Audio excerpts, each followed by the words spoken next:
Hello, my intelligent people out there. I hope you all are studying very well. In this current video, I will be talking about medical facilities. जब मैं बात करती हूँ medical allowance की तो वो तो फुली टैक्सेबल होता है और जब मैं बात करती हूँ reimbursement of medical expenses by the employer employee ने अपने परिवार वालों पे या अपने ऊपर मेडिकल एक्सपेंसेस किए इनकर किए और एम्प्लॉयर ने रीइम्बर्स कर दिया सर वो भी फुली टैक्सेबल होता है। लेकिन मेडिकल फैसिलिटीज़ ये तो टैक्स फ्री परक्विजिट है, लेकिन इसकी कुछ कंडीशंस हैं, कुछ रिक्वायरमेंट्स हैं, वो फुलफ़िल होती हैं सिर्फ तभी। तो स्टार्ट करते हैं हम अपना आज का टॉपिक मेडिकल फैसिलिटीज़।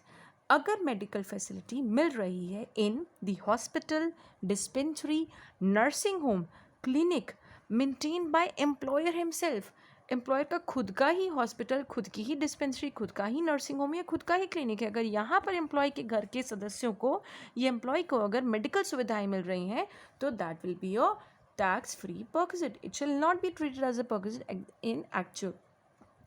देन बात करते हैं हम नेक्स्ट सिचुएशन की। अगर हमारे एम्प्लॉय को मेडिकल फैसिलिटीज़ मिल रही हैं इंडिया में फैसिलिटीज़ मिल रही हैं और नीचे दिए गए खर्चे एम्प्लॉयर ने इनकर किए हैं तो इनको भी परक्विजिट नहीं माना जाएगा, या आप कह सकते हैं इस तरह के परक्विजिट्स और बेनिफिट्स की वैल्यू नील होगी।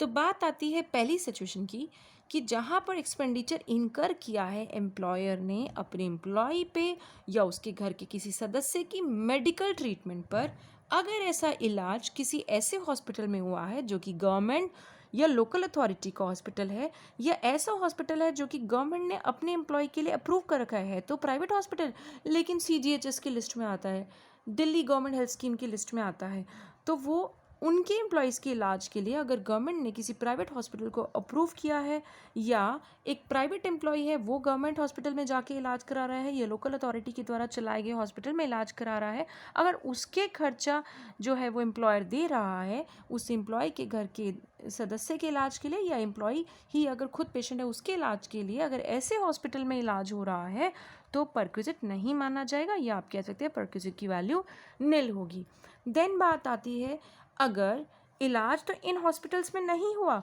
मगर ऐसी बीमारियों या ऐसी डिजीजेज और एलिमेंट्स का इलाज है जिनका नाम rule 3A income tax act के रूल 3A में स्पेशली प्रिस्क्राइब किया गया है और ऐसे किसी हॉस्पिटल में जो कि हमारे इनकम टैक्स के प्रिंसिपल चीफ कमिश्नर ने अप्रूव किया है, इनकम टैक्स के प्रिंसिपल चीफ कमिश्नर के अप्रूव किए गए अस्पताल में अगर ऐसी बीमारियों या एलिमेंट्स का इलाज होता है जो कि इनकम टैक्स एक्ट के अंदर ही रूल 3A में बताई गई हैं, तो ऐसी बीमारियों के इलाज के लिए अगर एम्प्लॉयर ने खर्चा किया है, चाहे एम्प्लॉय बीमार था या उसके घर के कोई सदस्य बीमार था, तो ये कोई परक्विजिट नहीं माना जाएगा, या आप कह सकते हैं इस परक्विजिट की वैल्यू नील होगी।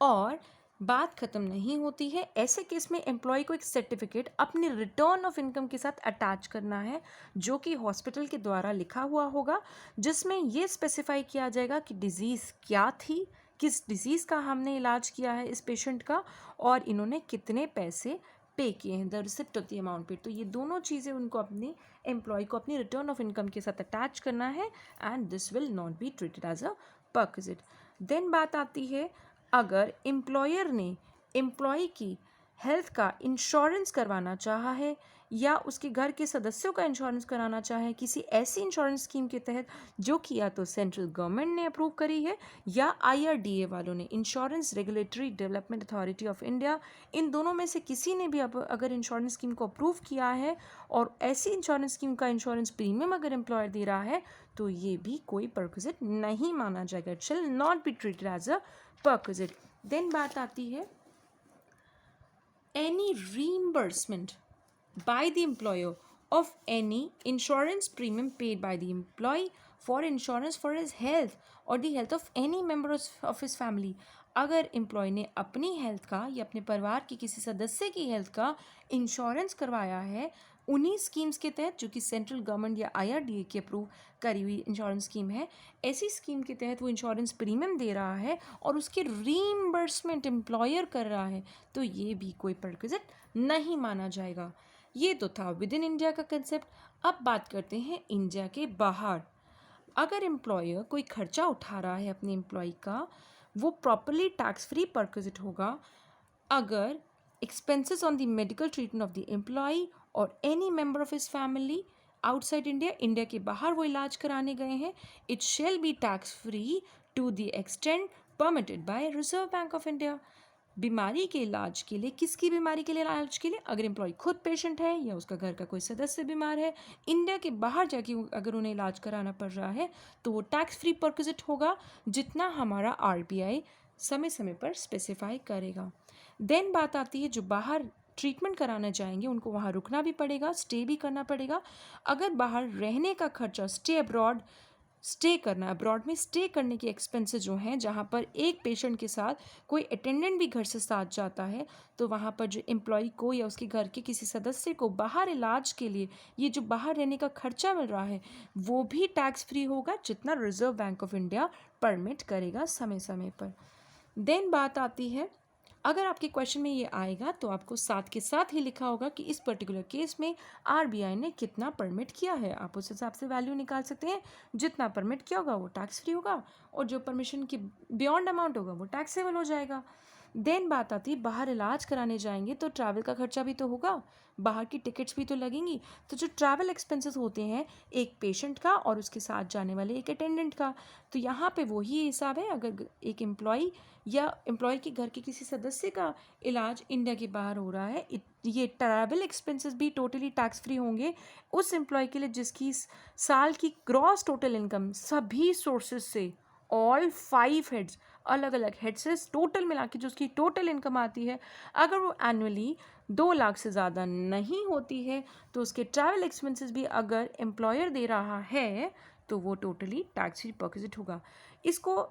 मेडिकल फैसिलिटी को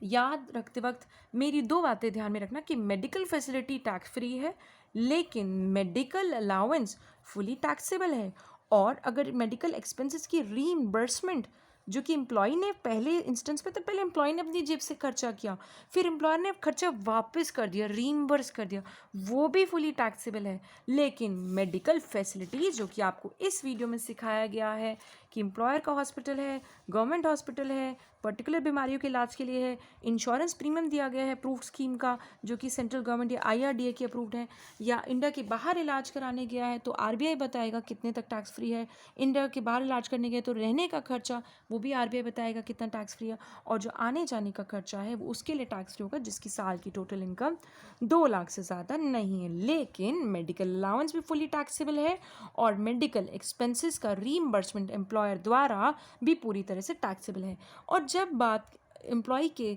परिवार वालों की आती है तो हम परिवार किसे समझे, इसकी भी डेफिनेशन है। हम अपने आप से नहीं कह सकते कि कौन परिवार का सदस्य है और कौन नहीं है। एक एम्प्लॉय का स्पाउस अगर मेल है तो उसका, उसकी वाइफ, अगर फीमेल है तो उसका हस्बैंड, एम्प्लॉय के बच्चे चाहे वो डिपेंडेंट है, कमाते हैं या नहीं कमाते, डिपेंडेंट है या इंडिपेंडेंट है, चाहे शादीशुदा हैं चाहे नहीं है, पेरेंट्स, पेरेंट्स इन लॉ की बात नहीं करी, सास ससुर की बात नहीं करी, पेरेंट्स, भाई बहन, अगर वो डिपेंडेंट है एम्प्लॉय पर, अगर पेरेंट्स खुद ही कमाते हैं, अगर भाई बहन खुद ही कमाते हैं तो वो इस फैमिली की कैटेगरी में कवर नहीं होंगे। उनको फैमिली इस पर्टिकुलर टॉपिक के लिए सिर्फ तभी माना जाएगा अगर वो पूरी तरह से एम्प्लॉय पर निर्भर हैं अपने सर्वाइवल के लिए। So that's it for this perquisite जिसका नाम था मेडिकल फैसिलिटीज़। आई होप आपको अच्छे से समझ आ गया है। इन केस आपकी कोई क्वेरी हो, हेजिटेट ना कीजिए, प्लीज़ पुट योर